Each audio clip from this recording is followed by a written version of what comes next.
on the ground, echoes of the sound, ashes of the past form the present, and the future is now. They can't wait till another goes down. I am the path of destruction, and I'm here right now. Clouds rolling, the storm is raging. Misery. People have a tendency to wallow in it. And not only that, they have a tendency to want to spread it. Because even if something is good, some people will attempt to try to find the bad in it regardless. And they just can't be alone in that. They have to spread it and inject it elsewhere so other people can wallow in said misery with them. From the studio at the Connecticut School of Broadcasting in Charlotte, this is Adrian Brown with As the Buckle Turns, episode 8.2. Well, last week I had intended to do a Raw review, just to spread things out a little bit. And so this week I decided to do it because I actually have a little bit of a break from class to actually record this, because I got in a little bit early and I actually managed to, watch one of those replay videos on YouTube about, Raw and SmackDown, one of those little replay that take the clips from the show and splice it all together. And so here's the thing about reviews.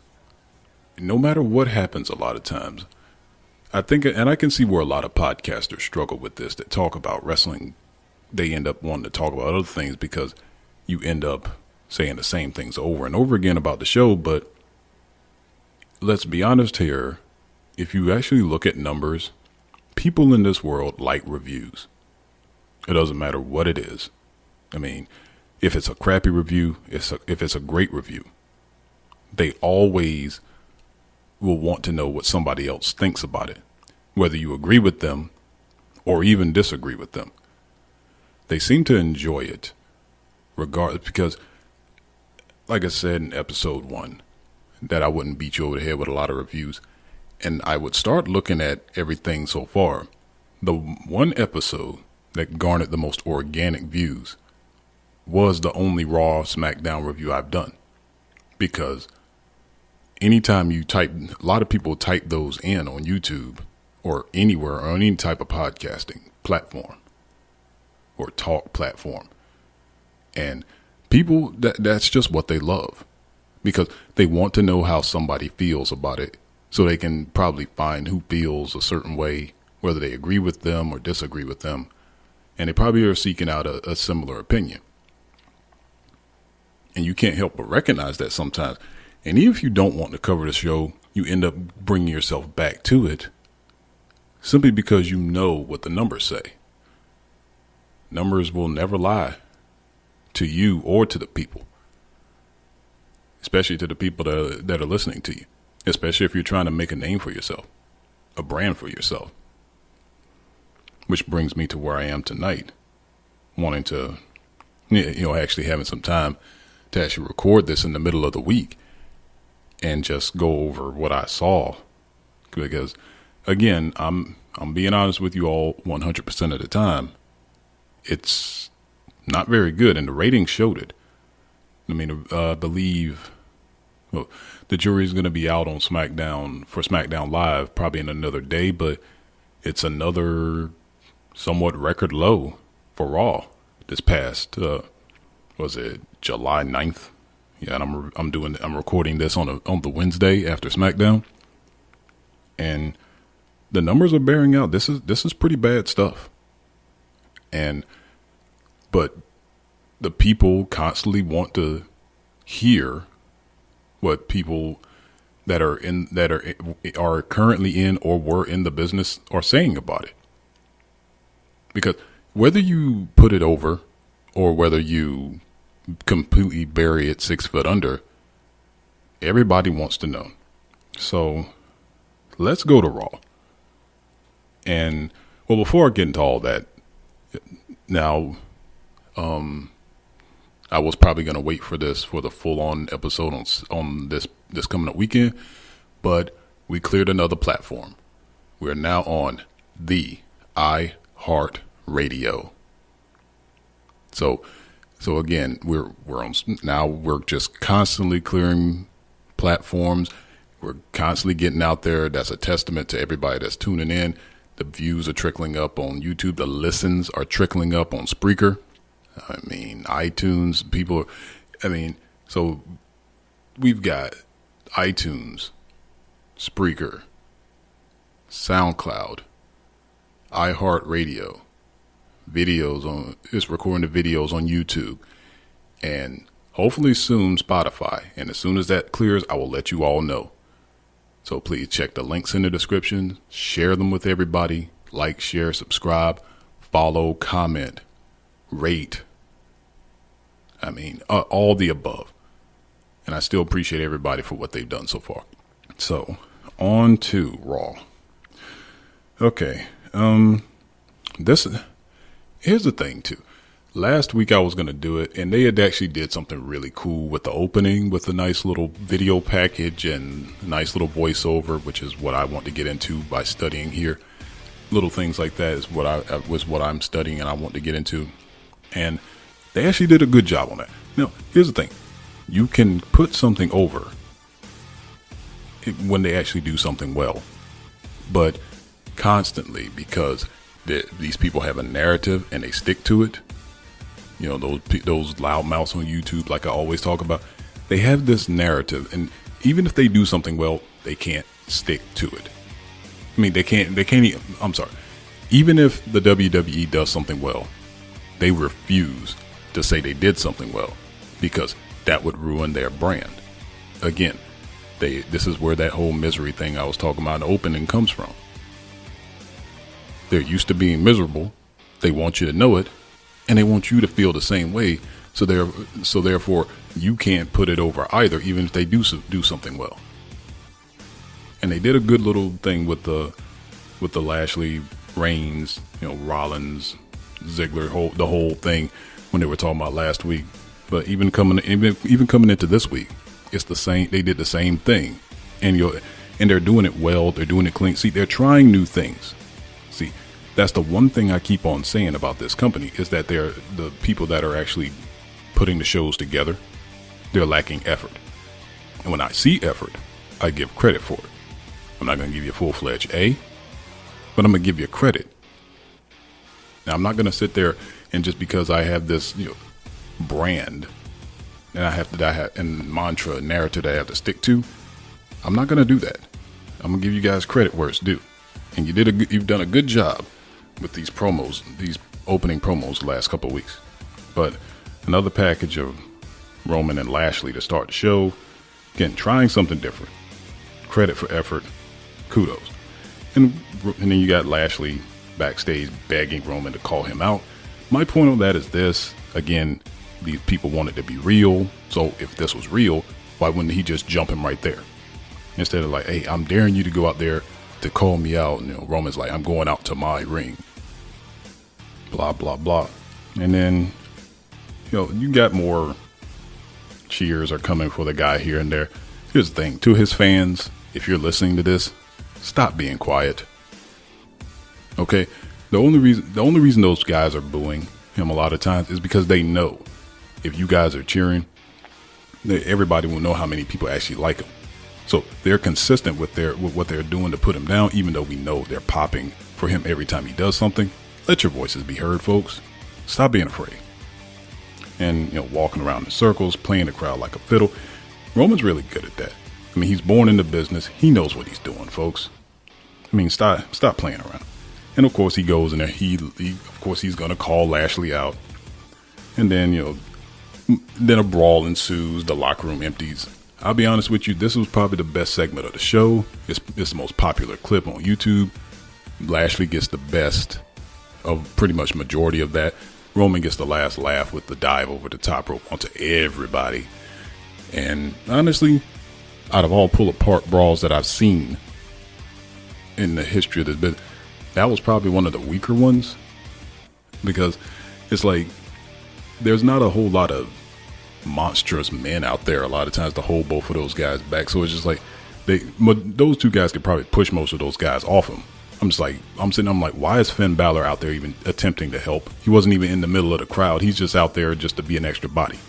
I mean, that guy isn't going to stop either of those guys from getting to each other. I mean, but that's he's indicative of the makeup of this roster, which is, you know how I feel about guys being miscast in this right now. And like I said, Roman got the better at the end of it after he got his butt kicked a little bit. He got the dive over the top, which he only pulls out for certain situations like this. Kudos to him for not, pimping that top over the top dive out all the time like some people do. Pull out things like that when it's going to mean something, when it's going to have the most impact. Who cares if the idiots in the crowd are chanting "You still suck," like they did one time when he did something. Bubba Ray called them all out on Twitter. He's like, "No, you all suck." And then what was next here? Okay, got Nia Jax Natty versus Alexa Mickey James. Nia pins Mickey with the leg drop.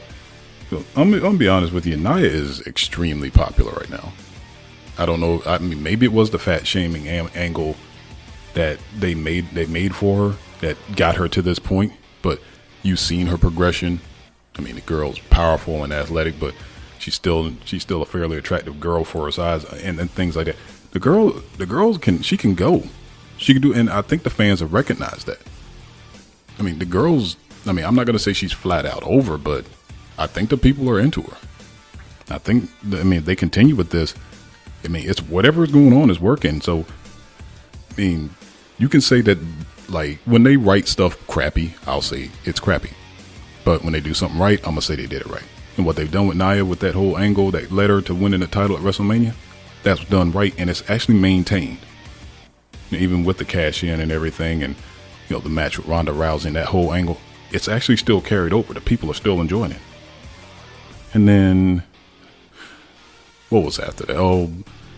Alexa tried to beat everybody down with a kendo stick. Nia grabs it and snaps it. Alexa runs away like a coward, like she's supposed to, because she's the bad guy. She's the cowardly heel. But she's still good enough so that she manages to not make the title unimportant. Let's see here. Oh, and then we've got Kurt and Kevin Owens in Kurt's office, in quotes. And Owen says he's not medically cleared. So he's like, I'm going to spend the whole night right here in this office. So then we got Mojo Rawley versus No Way Jose. And this was probably the longest singles match of both of their careers since they've both been on the main roster. And it's weird they decided to feed them to each other. But honestly, No Way Jose's enhancement talent. He's a goofball character. He is what he is. We know. They even added the conga line to play off the whole Adam Rose thing. And, that gimmick is going nowhere. I don't know if there's something else. But you see the guy in real life and everything. That's pretty much what he is. He's a partying, fun-loving, smiling guy. But Mojo Rawley, I honestly, call me weird on this. I think the guy's got potential, but I can't really cast him. Like, a lot of times when you see certain people, you can figure out where they'd fit in or who they remind you of. I don't know who Mojo reminds me of. That's my whole thing with him. I'm just totally not figure what his archetype or his casting would be. The fun-loving, hyped up, partying jock was one thing. I don't know. I don't know. There's something. He has an intense side about him they could play off of, but I don't know. Maybe I'll talk about that another day. But right now, I just can't seem to figure the guy out. I think he's got potential. Playing off the whole Gronkowski thing after the Andre the Giant Memorial Battle Royal could have been something. But right now, I think he's good for the roster if he can work with the right people and find himself. But for now, I just can't peg him. I just can't put anything. I can't put my finger on him right now. But Jinder and Seth are backstage. Jinder's going through his whole namaste phase right now. He's trying to get Seth to relax and stuff. And I'm just looking at Jinder dwarfs Seth Rollins. Jinder is a huge, and I'm just like, that's not really the camera angle. Jinder is that's a big man. That's a big man. And the fact that some of these people, think he should be, losing to guys like Nakamura. I'm sorry, that guy. I mean, he improved himself. He improved his body. He improved his ability to work in that ring and everything. I mean, give the guy some credit. He could have just stayed, jobber looking status, but he didn't. And then we got a Seth in ring, burn it down chants ensue. And this promo here, he talked in his much calmer voice, not the high pitched nasally, you forgot to assign us homework voice that I hate so much. He's actually talking in his like normal, that I can take. But when he gets into that, like, oh, I'm the future and all that stuff from back when he was with the Authority, the man, Seth Rollins, stuff like that. When he's in that voice and that mode, I cannot take that guy for more than 5 minutes. So it was a little bit more under control because I think he tried to sound a little bit more serious, and I think it worked a little bit better for him in that aspect. And Dolph and Drew come out. I mean, a lot of people would constantly compare Dolph to Shawn Michaels or things like that. And even Kevin Nash said if he came back, he would be Dolph Ziggler's Diesel. And ironically now, he actually finally has a Diesel in Drew McIntyre. How ironic is that? Okay. And so this promo, again, turns into a match, which will be later as Drew challenges Seth. And there will be a stipulation added to that, but I'll get into that in a second. Bo Dallas versus Matt Hardy. Dueling promos to start it. Dallas goes over in that match, and the Leaders of the World get a beat down in. But I'll be honest with you, B teams, I think they got their number at Extreme Rules. I really do. And see here, Lashley backstage promo. You know how Lashley talks. I think he's gotten much better. They don't really give him too much crazy verbiage and whatnot. When was the last time Roman said believe that? People still try and throw that in promos to throw it back at him. Like, I don't think Roman said believe that in almost a year now. I don't know. Tyler Breeze sighting backstage. If I'm not mistaken, I believe Fandango's injured, so I guess he's solo now. So he and the Riot Squad, well, the remaining, so Ruby Riot's injured on their end too. So it's like, so it's Breeze. It's Breeze, Sarah Logan, Liv Morgan. Liv Morgan. I think that's what her name is. So Breeze decides to give them Breezango shirts, and they rip them. I mean, I guess that's going to be their thing while Ruby Riot's out or something like that. Just, pissing off the people who are trying to help them. I don't know what that's going to lead to. Makes no sense. Alexa Bliss Snapchat promo. I'm going to win. Blah, blah, blah. God, those Snapchat promos are so lazy. My goodness. And you got Ember Moon versus Liv Morgan. Ember Moon goes over. She didn't even hit her with the Eclipse, so there was really nothing to see there. Probably one of Liv Morgan's longer matches since she got on the roster. I mean, this whole long match thing is this desire that everybody needs to get a whole lot of work in, as opposed. The main thing people complain about with the Attitude Era was that there were a lot of disqualifications, short matches, but the show was written that way as to capitalize off commercial breaks. See, who in the world wants to sit there and watch a match that gets interrupted by commercials? And then you come back, you don't know what happened in the commercials unless it was live. The Attitude Era made sure that segments were broken up correctly and there was no dead air for matches. But if you got these super long matches that go into commercial break, you kill the momentum of the match if it has something. See, that's one thing I don't understand. It's just like, you got these long matches on TV for no reason that are just constantly just going through, and supposedly you think that's what's going to get certain wrestlers over, but I'm sorry, if you can't get yourself over without a 15-minute spot fest, and you can't get yourself over in maybe 5 minutes of time, every time you're on camera, I don't care what your time, what that slot is, you should be using every single second of that time to get yourself over to the people at home that may not like you or may not even know you. And if you're not able to do that without a bunch of dives and flips in long matches, you might want to consider a different profession. I'm serious. And you got Smiley Finn and Bobby Roode backstage with Renee Young. I mean, really, who cares? And Kurt and Kevin in the office again. Kevin spraying air freshener. I mean, I'm guessing that's just a playoff brawn throwing him in the garbage. Or was it a porta potty? I can't remember. There's just so much goofy stuff that's going on right now. It makes no sense. What's next? Okay, then Drew and Dolph come in and interrupt all that. Kurt says Drew is banned from Extreme Rules if he loses to Seth tonight. So there will be something on the line in that match. So stipulations always make a match a little bit better because you're paying attention to it because you want to see what the outcome will be.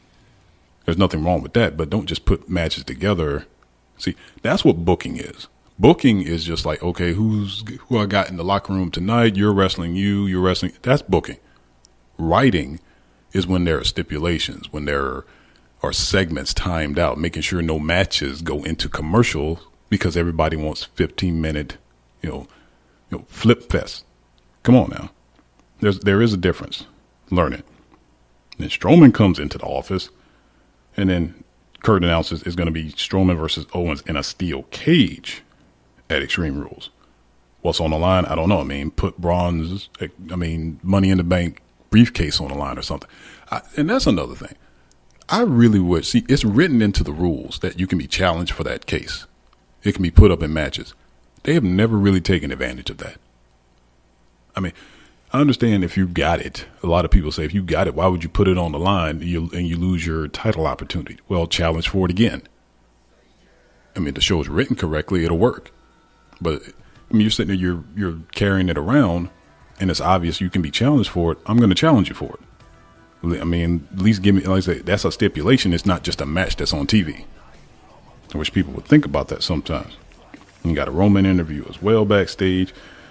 Not really much there, talking about Bobby, talking trash, whatever. Main event time. I mean, think about it. I just went through all that in 20 minutes. This was a 3-hour show. That probably lets you know how long some of these matches were. And all I really got written down here, because you got the opening segment, got the women's tag match, Mojo and No Way Jose, Bo Dallas versus Matt Hardy, Ember Moon versus Liv Morgan. I mean, think about that. I mean, really. Oh, I missed something. Oh, there it is. I missed something. Sorry, folks. Let me back up. After the stipulation was announced for the main event tonight, it was Elias in the ring. I mean, seriously, everybody loves it. The casuals love this guy. The hardcores love this guy. The fringes love this guy. I know there's some people who probably aren't completely on this bandwagon. Seriously, majority of the people love this guy. I mean, really. Even if he's putting down your town, you're still going to chant Walk with Elias.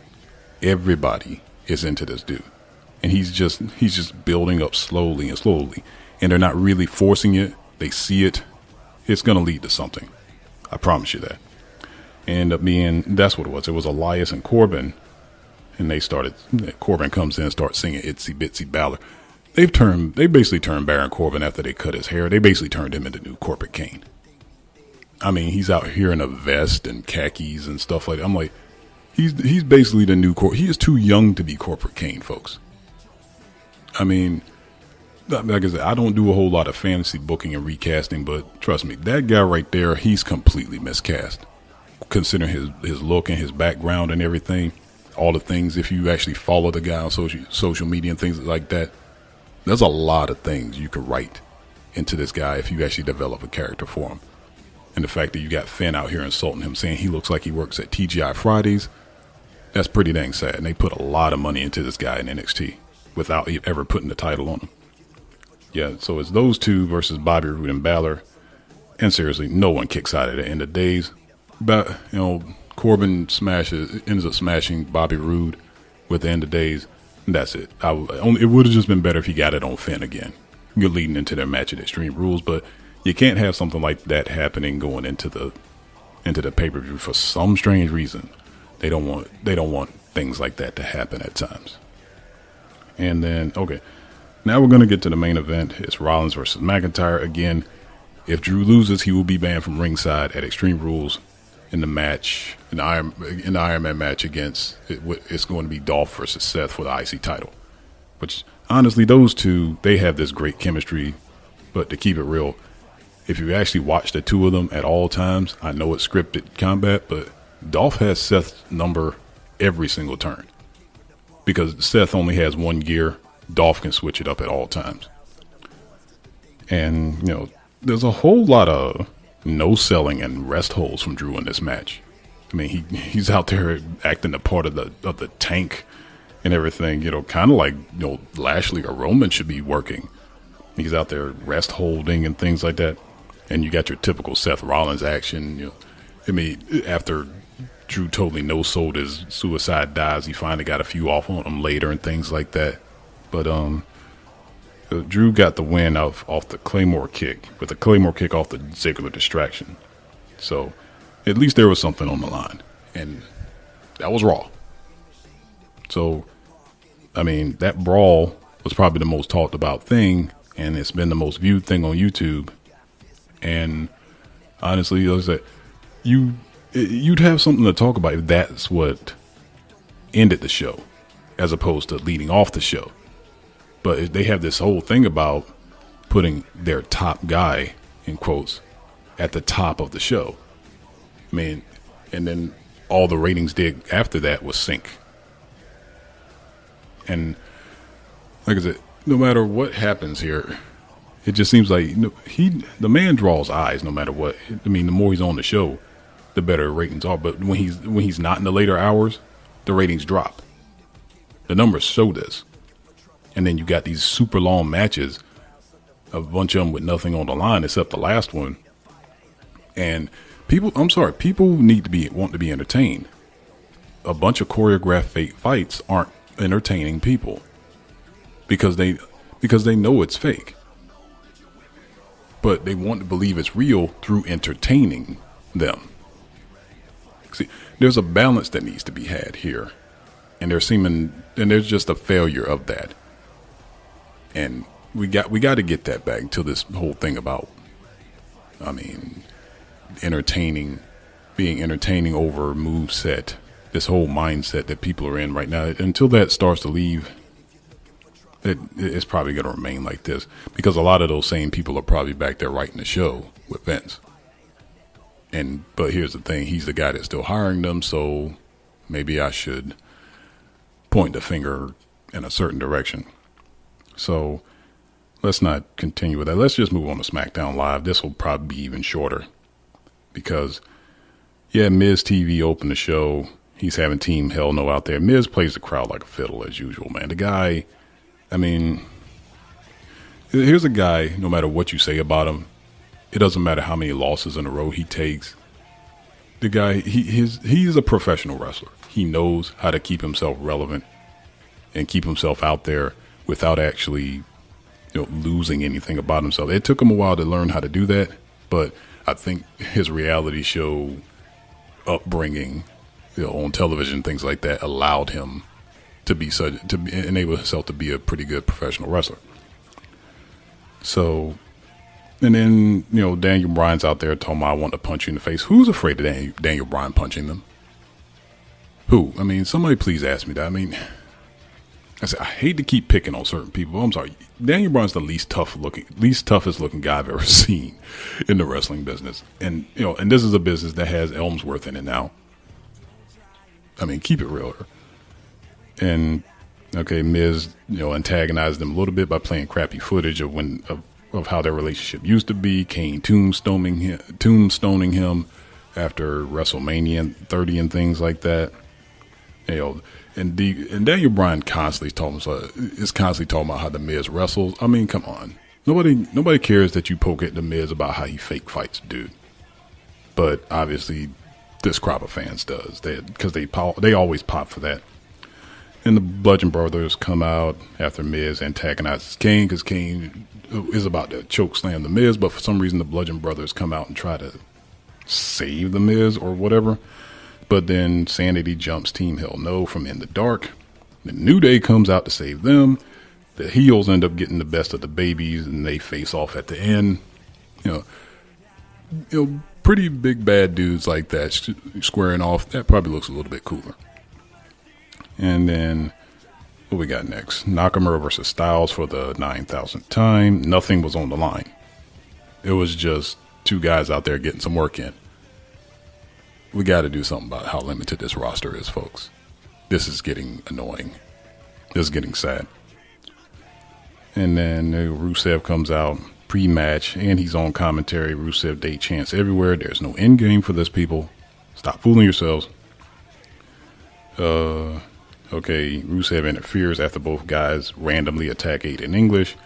Jeff Hardy comes out for the save. Why? I guess because he's got a match with Shinsuke for the U.S. title at Extreme Rules. And then here comes Teddy Long's Legacy again. Paige comes out, puts them all in a tag team match player. So, yeah.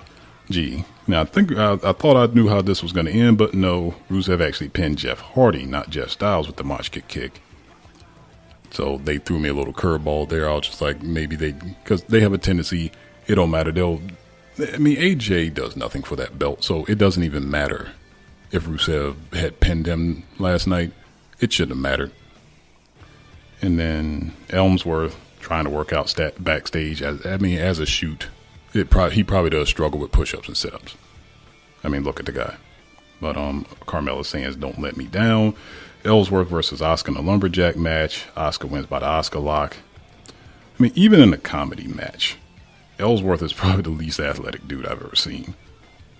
I mean, and Paige says Ellsworth would be in a shark cage at Extreme Rules above the ring. I don't know why. Gee, I wonder if he's going to have something in the cage and drop it down to Carmella and help her win the match. Gee. And then you probably had something you haven't seen on SmackDown in a long time. You actually had a luchador match. You had Sin Cara versus Andrade Cien Almas. This match here, I'm watching these highlights. They got out there and they got after it. I mean, we're talking like old WCW cruiserweight type action, just with some ring apron spots.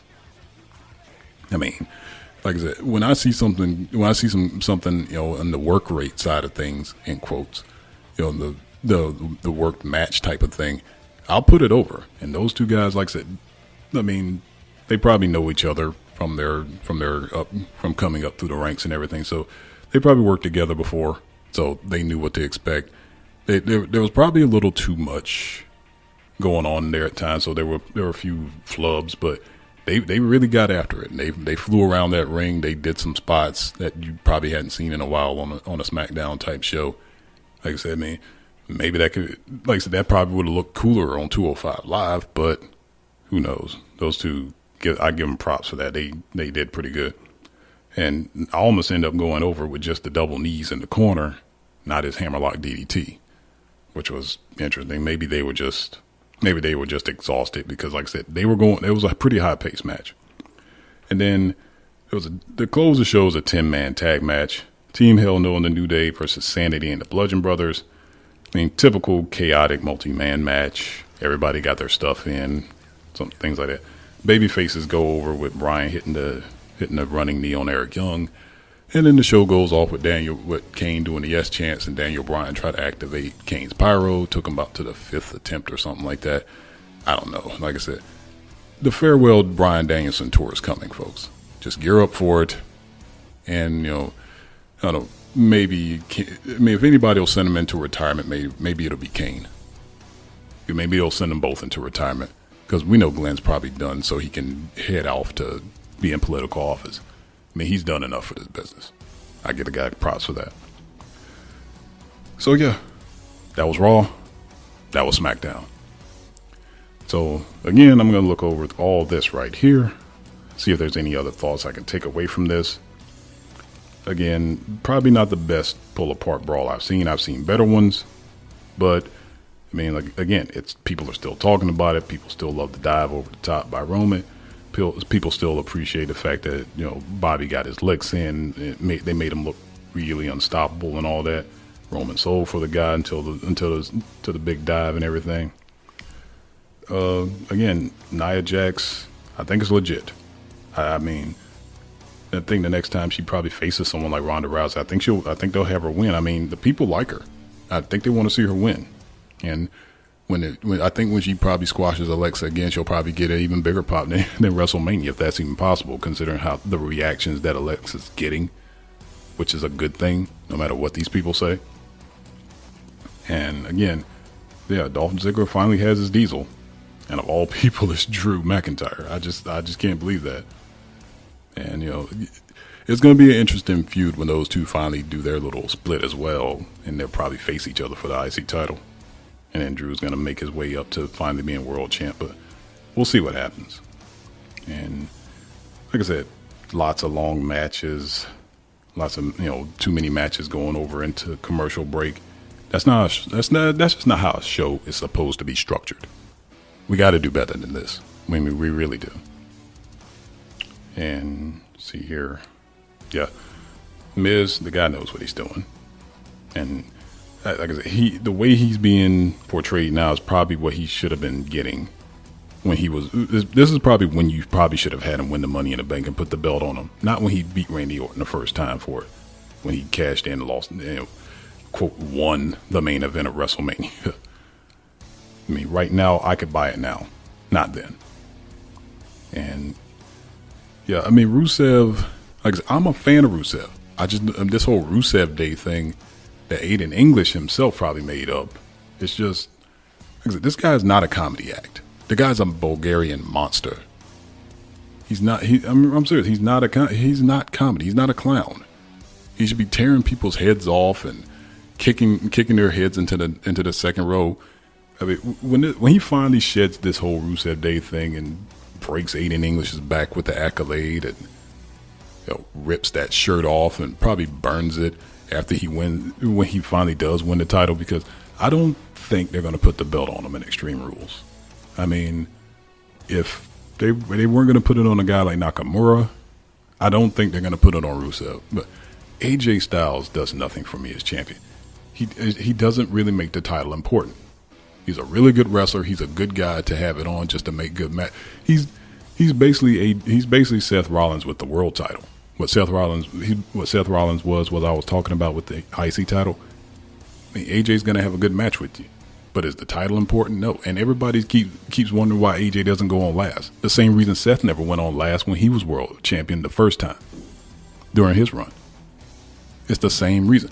He doesn't move the needle as champion. He's valuable, but he's not like year-long title reign valuable. There'll always be value with a guy like that on a roster. Just not. A guy like that will always be a transition champion. Because honestly, that's probably what he always was in TNA. But I will always say this: AJ and Rey Mysterio, there's a reason they both end up facing heavyweights later in their career, because when they became so dominant in their lower weight classes, they became undeniable to the people that they had surpassed their weight class. Dominate your weight class first before you move up. It's the same thing even in MMA. Yeah. And speaking of MMA, I comment on that sometimes on this for those who don't know. Maybe I'm thinking about actually starting a separate podcast just for random MMA talks. Probably not going to be a lot since I've always been more into wrestling. But I'd like to congratulate Daniel Cormier for becoming, think about this. The heavyweight champion of the world is considered the baddest man on the planet.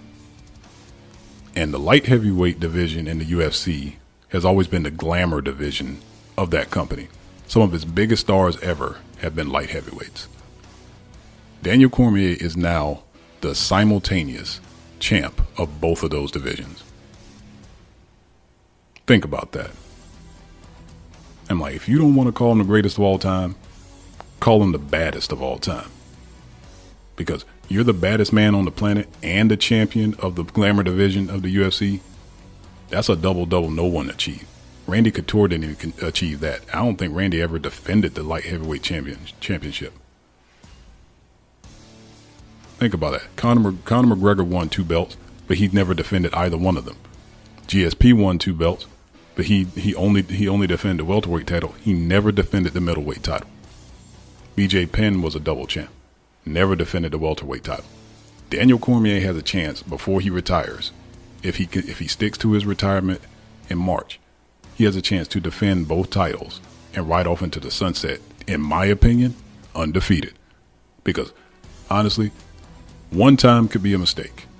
2 times is a pattern or a habit. And I'm sorry, John Jones, both of those losses to Daniel Cormier has to you, in my opinion, I don't even know if you were clean for either one of them. Therefore, in my eyes, Daniel Cormier is undefeated. He's the baddest man of all time. Thanks everybody for tuning in. Again, please give me a follow on Twitter, like my page on like the podcast page on Facebook, follow me on Instagram. All the links will be to my social media will be in the descriptions to everything you see. Until next time, this is Adrian. This is As the Buckle Turns. I'll see you this weekend.